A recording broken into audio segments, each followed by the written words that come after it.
Assalamualaikum warahmatullahi wabarakatuh. Kami dari kelompok 5 akan menjelaskan materi tentang Posbindu.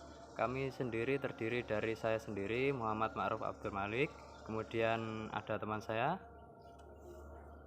Muhammad Firoi, NPM 1191818005. Kemudian saya Rahmat Fajar Sofarin. Lalu saya Niko Chandra Irawan, NPM 1119180086. baik, langsung saja kita akan menuju ke materi.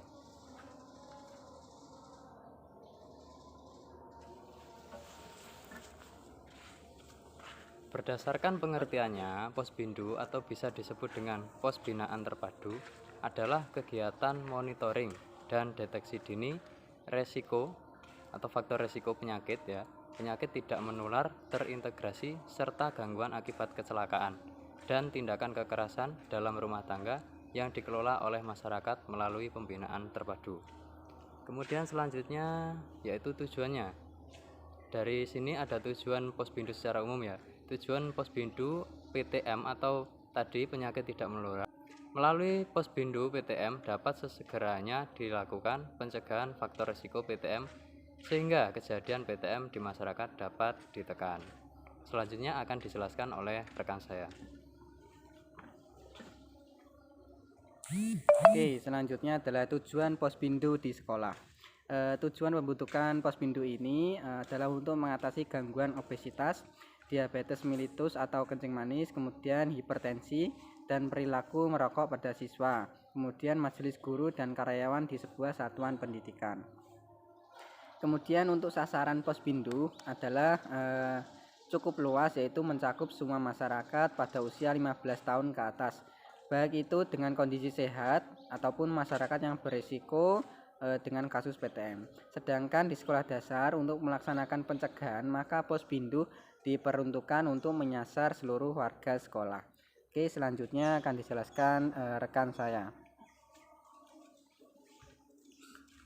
Selanjutnya adalah kegiatan Posbindu di sekolah. Kegiatan utama yang pertama, deteksi faktor risiko dan monitoring. Selanjutnya konseling dan rujukan. Selanjutnya aktivitas bersama seperti senam, jalan sehat, dan sepeda dan lain-lain.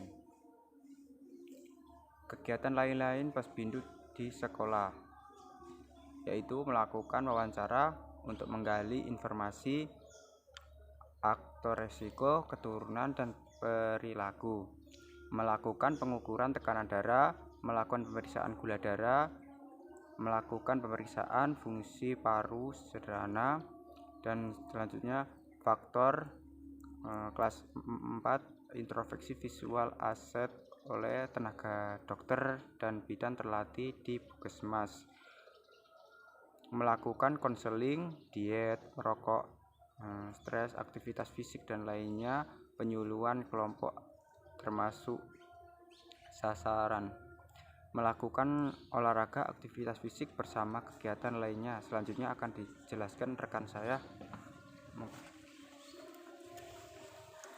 Baik, langsung saja menyambung dari yang tadi disampaikan terkait tahapan-tahapan Posbindu di sekolah, yaitu ada langkah persiapan diawali dengan pengumpulan data dan juga informasi besaran masalah PTM atau penyakit tidak menular, sarana prasarana pendukung dan sumber daya manusia.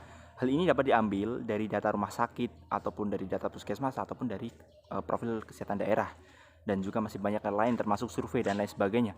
Informasi tersebut dipergunakan oleh fasilitator sebagai bahan advokasi untuk mendapatkan dukungan kebijakan maupun dukungan pendanaan dari dasar perencanaan kegiatan Posbindu PTM. Selanjutnya dilakukan identifikasi kelompok potensial baik di tingkat kabupaten kota maupun di lingkup puskesmas. Ini juga bisa dilakukan di lingkup sekolahan juga ya. Nah, itu kelompok potensial antara lain kelompok organisasi masyarakat, tempat kerja, sekolah, koperasi, klub olahraga, Karang Taruna, dan kelompok lainnya, termasuk di situ ada Posyandu dan lain-lain. Kepada kelompok masyarakat potensial terpilih dilakukan sosialisasi tentang besarnya masalah PTM ini sendiri, dampaknya bagi masyarakat dan dunia usaha itu seperti apa, strategi pengendalian serta tujuan dan manfaat Posbindu PTM. Hal ini dilakukan sebagai advokasi agar diperoleh dukungan dan komitmen dalam menyelenggarakan Posbindu PTM ini sendiri. Apabila jumlah kelompok potensial terlalu besar, pertemuan sosialisasi dan advokasi dapat dilakukan beberapa kali. Dari pertemuan sosialisasi tersebut diharapkan telah teridentifikasi kelompok atau lembaga atau organisasi yang bersedia menyelenggarakan Posbindu PTM itu sendiri. Nah, untuk selanjutnya yaitu adalah tindak lanjut yang dilakukan oleh pengelola program ini sendiri di kabupaten kota adalah melakukan pertemuan koordinasi dengan kelompok potensial yang bersedia menyelenggarakan Posbindu PTM ini sendiri.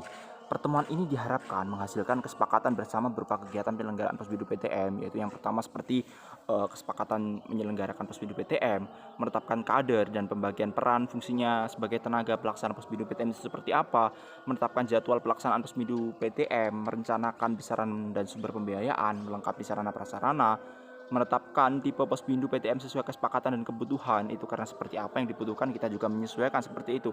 Lalu ada juga menetapkan mekanisme kerja antara kelompok potensial dan juga dengan petugas kesehatan dan pembinanya. Jadi Posbindu ini sendiri sebenarnya luas. Nah, ini tergantung nanti pengelolaannya itu seperti apa, kembali lagi kepada lembaga ataupun yang menanganinya itu seperti apa tadi ya. Baik, seperti itu mungkin kurang lebih dari penyampaian kami. Terima kasih. Jangan lupa like, comment, and subscribe. Nanti apabila ada pertanyaan silahkan ditanyakan di kolom komentar. Cukup sekian. Terima kasih.